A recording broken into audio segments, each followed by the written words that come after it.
காஞ்சிபுரத்தில் அமைந்துள்ள புகழ்பெற்ற வரதராஜ பெருமாள் திருக்கோவிலில் வைகாசி பிரம்மோற்சவம் வெகு விமர்சையாக நடைபெற்று வருகிறது. பிரம்மோற்சவத்தின் 7ஆம் நாளான இன்று முக்கிய நிகழ்வாக திருத்தேர் உற்சவம் நடைபெற்றது. திருத்தேர் உற்சவத்தை முன்னிட்டு அதிகாலை முதலே வரதராஜ பெருமாளுக்கு சிறப்பு அபிஷேகம் மற்றும் ஆராதனைகள் நடைபெற்றன.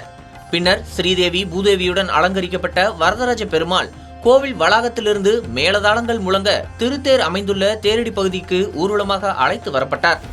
5 நிலைகள் கொண்ட 73 அடி உயரமுள்ள பிரம்மாண்ட திருத்தேரில் எழுந்தருளிய வரதராஜ பெருமாளை தரிசிக்க ஆயிரக்கணக்கான பக்தர்கள் திரண்டிருந்தனர். கோவிந்தா கோவிந்தா என்ற பக்தி முழக்கங்களால் காஞ்சிபுரம் நகரமே அதிர்ந்தது. தேரோட்டத்தை அமைச்சர்கள் மற்றும் முக்கிய பிரமுகர்கள் வடம் பிடித்து இழுத்து தொடங்கி வைத்தனர். அதனைத் தொடர்ந்து பல்லாயிரக்கணக்கான பக்தர்கள் திருத்தேரின் வடத்தை பிடித்து இழுத்து தங்களது பக்தியை வெளிப்படுத்தினர். பெரும் திரளான பக்தர்கள் கலந்து கொண்டதால் பாதுகாப்பு ஏற்பாடுகள் பலப்படுத்தப்பட்டிருந்தன. காஞ்சிபுரம் மற்றும் சுற்றுவட்டார மாவட்டங்களைச் சேர்ந்த 800க்கும் மேற்பட்ட போலீசார் பாதுகாப்பு பணியில் ஈடுபட்ட நிலையில் திருத்தேர் உற்சவம் பக்தி பரவசத்துடன் சிறப்பாக நடைபெற்றது.